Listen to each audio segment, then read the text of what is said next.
Hello student, today we started class 11 business studies part 4 chapter 2.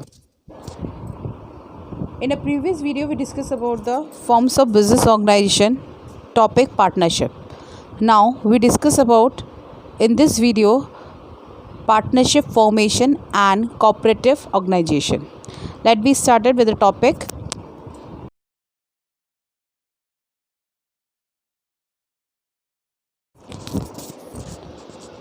Now student we discuss about formation of partnership.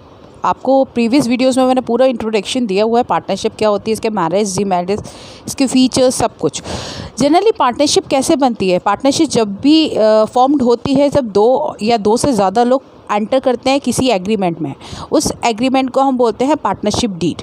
तो जब भी कोई भी formed होती है पार्टनरशिप फॉर्म में, कोई भी एग्रीमेंट होता है, तब से फॉर्म्ड पार्टनरशिप होना स्टार्ट हो जाती है. सेकंड, पार्टनरशिप एग्रीमेंट ओरली भी होता है और रिटन भी होता है.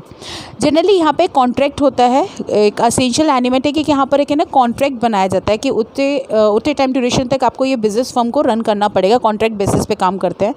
नेक्स्ट, यहाँ पे पार्टनरशिप जो भी होगी वो लीगल होगी, क्योंकि अभी कोई प्रॉब्लम किसी भी पार्टनर होगी तो वो अपना ये कॉन्ट्रैक्ट दिखा सकता है कि मैं इसके साथ पार्टनर था, ये प्रॉब्लम इसमें अराइज हुई. दूसरा, यहाँ पे माइनर जो पार्टनर होते हैं वो यहाँ पे एडमिट किया जा सकता है, लेकिन कंसेंट होना चाहिए सारे पार्टनर्स को, तभी वो पार्टनर के रूप में यहाँ रजिस्टर्ड किया सकता है. पार्टनरशिप को कोई कंपलसरी नहीं है कि इसको रजिस्टर्ड कराया जाए. कंपलसरी नहीं होता है कि फर्म को रजिस्टर कराया जाए, लेकिन अगर रजिस्टर करा लेते हैं तो उसके बहुत सारे फ़ायदे भी होते हैं. तो यहाँ पे पार्टनरशिप में कोई एजेंसी कंसिडरेशंस वगैरह नहीं होते हैं. पार्टनरशिप फॉर्म्ड हो जाती है जैसे ही एग्रीमेंट में आते हैं सब लोग. तो नेक्स्ट इसके बाद हम जो पढ़ेंगे, जो कॉन्ट्रैक्ट बनाया जाता है उसको हम क्या बोलते हैं? उसको बोलते हैं पार्टनरशिप डीड. तो पार्टनरशिप डीड बहुत इंपॉर्टेंट डॉक्यूमेंट है क्योंकि इसमें बहुत सारी चीज़ें लिखी होती है पार्टनर से रिलेटेड, पार्टनरशिप फॉर्म से रिलेटेड. नेक्स्ट स्लाइड पे हम लोग चलते हैं. Now student, firstly we discuss about what is the meaning of partnership deed. जब ये दो से ज़्यादा लोग किसी कॉन्ट्रैक्ट में आते हैं तो उसको हम लिखते हैं, टर्म्स एंड कंडीशंस भी लिखी जाएंगी.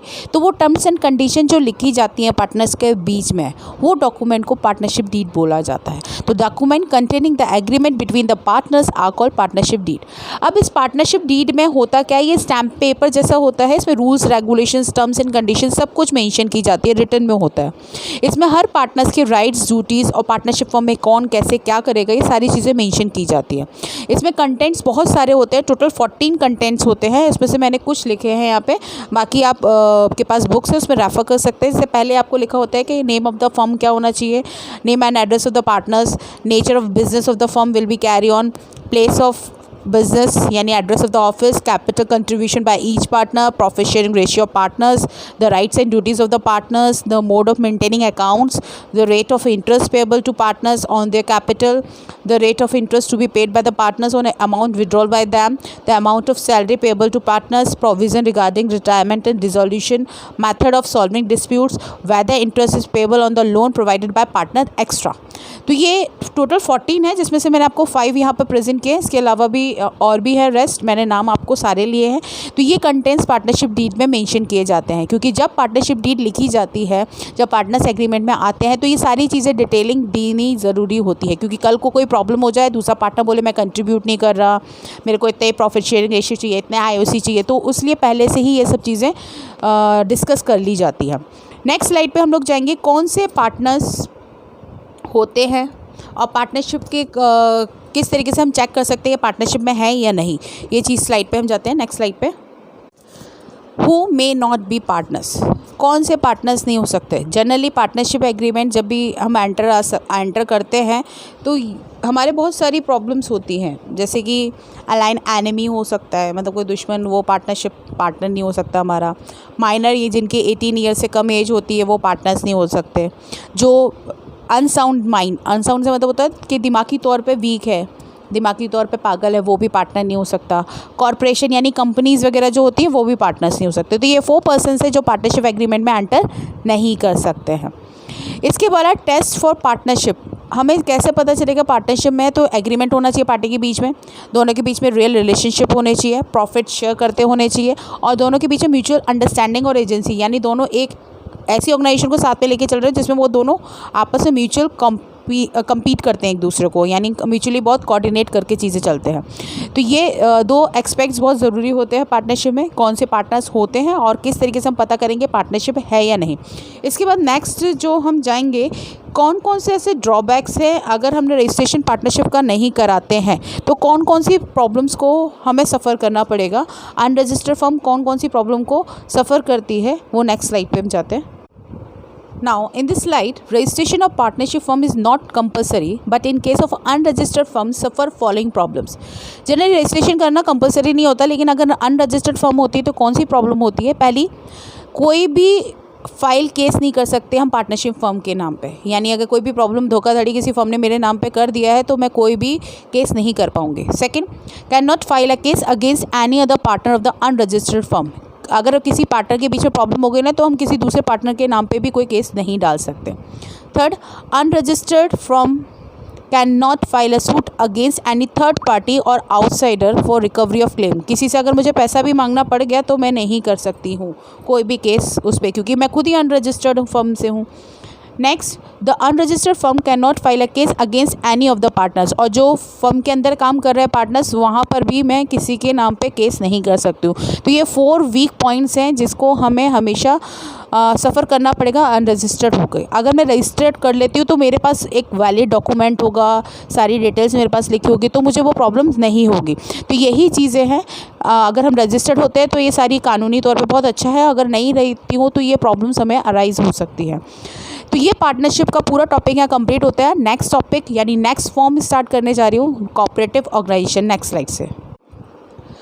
Now student, next form actually this is one third form of business organisation, that is a cooperative organisation.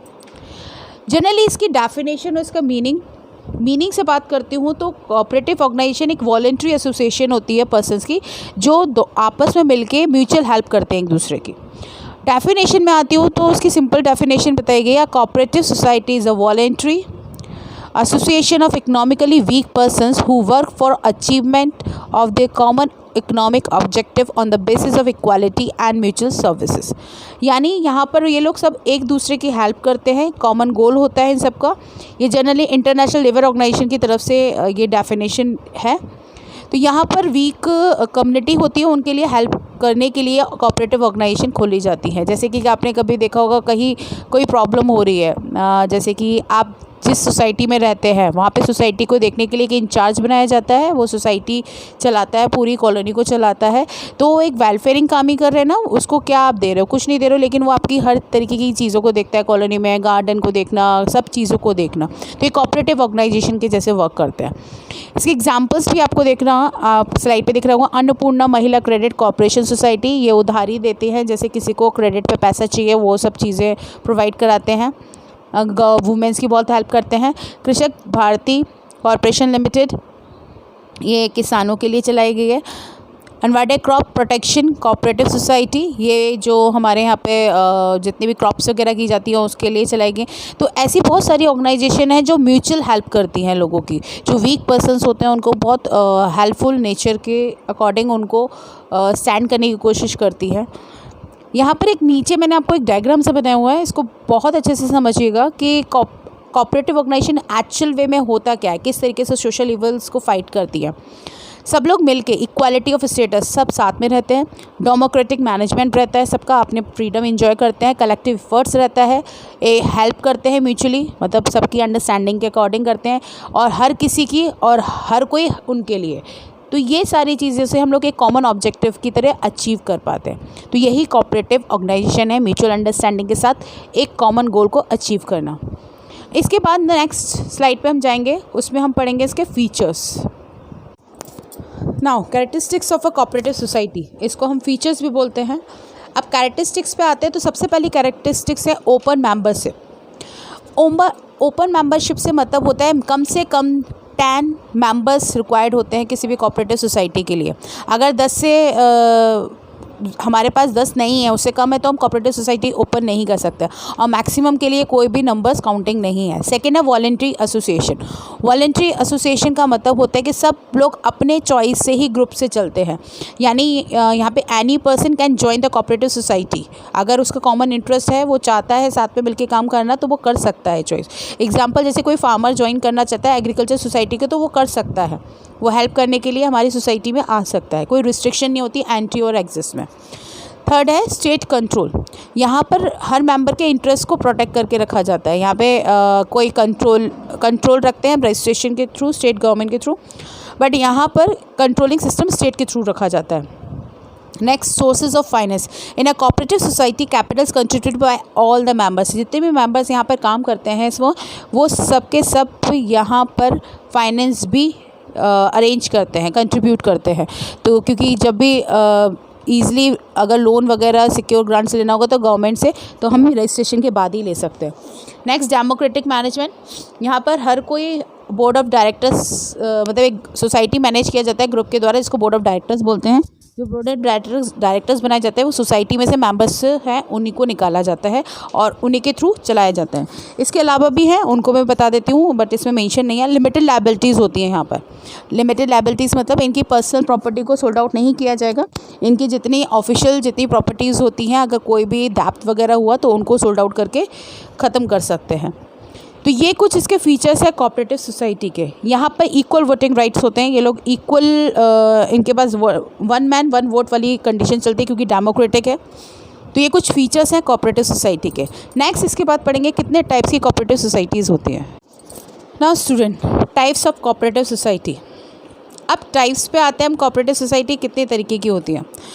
Generally 6 आपके पास लिखी हुई है, 6 टाइप्स की कोऑपरेटिव सोसाइटीज़ जो स्लाइड पे आपको दिखाई दे रही है। सबसे पहले आते हैं society consumer cooperative society. Consumer cooperative society का मतलब होता है, ये वो सोसाइटी होती है जिसमें हम आपस में मिलके काम करते हैं कि हमारे यहाँ पे जो भी गुड्स परचेज़ किए जा रहे हैं मैन्युफैक्चरर से और जो मेंबर्स को सोल्ड आउट किए जाते हैं वो रीज़नेबल प्राइस पे दिए जाएं। तो यहाँ पर हमारा मेन ऑब्जेक्टिव ये रहता है कि कम से कम हम कंज्यूमर तक उस गुड्स को रीज़नेबल प्राइसेस तक पहुँचाएं। सेकंड है प्रोड्यूसर कोऑपरेटिव सोसाइटी। इसमें हम लोग जो स्मॉल प्रोड्यूसर्स होते हैं उनके इंटरेस्ट को प्रोटेक्ट करके रखते हैं कि उनको आइटम्स को अवेलेबल कराया जाए जो उनकी नीड्स है प्रोडक्शन करने के लिए, जैसे रॉ मटेरियल्स, टूल्स, मशीन्स, ये सब चीज़ें उनको बहुत चीप रेट पर पहुंचाया जाए ताकि वो मैन्युफैक्चर अच्छे से कर पाए। नेक्स्ट, थर्ड है कोऑपरेटिव मार्केटिंग सोसाइटी। ये सोसाइटीज़ जनरली स्मॉल प्रोड्यूसर्स के लिए फॉर्म की गई है मैन्युफैक्चरर्स के द्वारा, जिनको बहुत अपने अपने प्रोडक्ट को सोल्ड आउट करने में प्रॉब्लम होती है, तो उनकी ये हेल्प करता है, उनको एक ऐसा प्रेफरेबल मार्केट देता है जहाँ पर वो अपने प्रोडक्ट को सोल्ड आउट कर सके, बेस्ट प्राइस पे कर सके। वे हाउसिंग की, पैकिंग की, इन सब चीज़ों की फैसिलिटीज़ देते हैं, ट्रांसपोर्टेशन की फैसिलिटी देते हैं। नेक्स्ट, इसके बाद आती है कोऑपरेटिव क्रेडिट सोसाइटी। ये सोसाइटी फॉर्म की गई है फाइनेंशियल असिस्टेंस देने के लिए। अगर किसी भी मेंबर्स को पैसे की ज़रूरत होती है, जैसे विलेजेस में, आपको अर्बन एरियाज़ में बैंक्स खोली जाती है, तो वहाँ से क्रेडिट दिया जाता है। Next, cooperative farming society.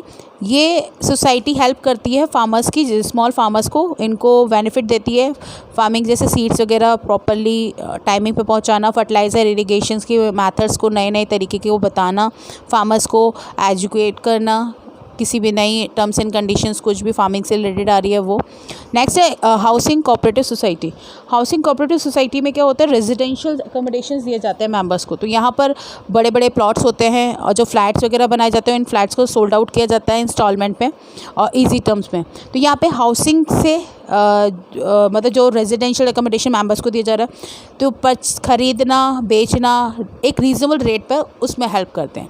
तो ये कुछ 6 सोसाइटीज़ हैं जो म्यूचुअल हेल्प करने के लिए रेडी रहती हैं। अब ये जो हमने कोऑपरेटिव सोसाइटी है, इसमें फ़ायदा क्या होता है और क्या नुकसान होते हैं, क्यों? नेक्स्ट स्लाइड पे हम जाते हैं एडवांटेजेस एंड डिसएडवांटेजेस। नाउ पहले स्टार्ट करते हैं हम लोग एडवांटेजेस से। इसके फ़ायदे क्या है कोऑपरेटिव ऑर्गेनाइजेशन के? First point is easy formation, यानी कोऑपरेटिव ऑर्गेनाइजेशन को बनाने के लिए हमें कोई प्रॉब्लम ज़्यादा नहीं आती, क्योंकि ये बहुत एंट्री एग्जिस्ट बहुत इजी मैनर में किया जा सकता है। सेकेंड है ओपन मेंबरशिप, कोई भी बंदा आके हमारे यहाँ पे पार्टिसिपेट कर सकता है, कोई रिस्ट्रिक्शंस नहीं है। डेमोक्रेटिक कंट्रोल यानी 1 मैन 1 वोट है, तो कोई भी आके अपने वोटिंग देख के मतलब फ्रीडमली चीज़ों को इंजॉय कर सकता है, कंट्रोल कर सकता है।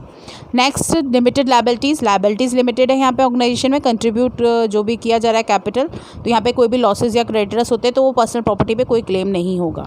Elimination of middle man profit, यहाँ पे कोई भी मिडिल मैन पर्सन नहीं होता है, यहाँ डायरेक्टली काम किया जाता है, तो यहाँ पे जो प्रॉफिट मिडिल मैन का है वो हट जाता है, तो यहाँ पे डायरेक्ट इकोनॉमिकली फंक्शंस किए जाते हैं।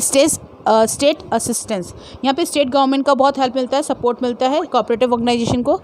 नेक्स्ट, स्टेबल लाइफ, एक तरीके से बहुत स्टेबल लाइफ होती है। Cooperative society as a separate legal existence होता है, किसी के मरने या फिर किसी के इंसॉल्वेंट होने से कोई फ़र्क नहीं पड़ता है, तो यहाँ पर सोसाइटी की एग्जिस्टेंस में कोई इफ़ेक्ट नहीं पड़ेगा, स्टेबल रहते हैं, कंटिन्यूस लाइफ इसकी रहती है, तो ये एडवांटेजेस है। नेक्स्ट, लिमिटेशंस की तरफ आते हैं।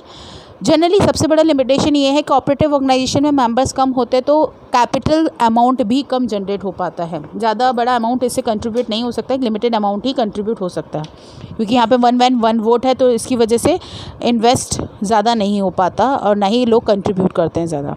Second, problems in management inefficient होता है, क्योंकि यहाँ पर मैनेज किया जाता है मेम्बर्स के द्वारा, और मेम्बर्स में कुछ अच्छे हैं प्रोफेशनल, कुछ इनएक्सपीरियंस पर्सन है, जिसकी वजह से मैनेजमेंट में प्रॉब्लम्स आती हैं।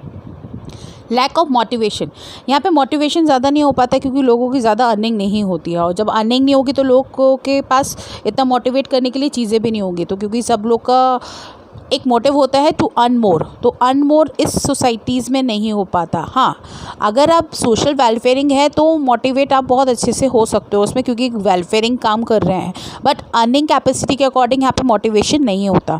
लैक ऑफ कॉपरेशन, कभी कभी यहाँ पे कॉपरेट भी एक दूसरे की प्रॉब्लम्स हो जाती है, क्योंकि यहाँ पे सिक्योरिटी वगैरह डिस्कस हो जाती है एक दूसरे से, तो यहाँ पर तो लैक ऑफ सीक्रेसी भी बहुत रहती है, और यहाँ पर लैक ऑफ कॉपरेशन भी रह जाता है कभी कभी। नेक्स्ट है डिपेंडेंस ऑन गवर्नमेंट, हम यहाँ पे जो भी गवर्नमेंट कंट्रोल ज़्यादा रहता है ऐसे सोसाइटीज़ में, क्योंकि यहाँ पे गवर्नमेंट जैसा चाहती है वैसा, क्योंकि ये वो हमारे साथ काम करती है, हमें असिस्ट करती है, तो कंट्रोलिंग पावर गवर्नमेंट के हैंड में भी चला जाता है, तो इसकी वजह से कुछ रेगुलेशन और रिस्ट्रिक्ट और फ्लेक्सिबिलिटी कोऑपरेटिव ऑर्गेनाइजेशन पे इफ़ेक्ट डालती है। तो ये कुछ एडवांटेजेस और लिमिटेशंस, जिसको हम डिसएडवांटेजेस बोलते हैं, कोऑपरेटिव सोसाइटी के और ऑर्गेनाइजेशन के।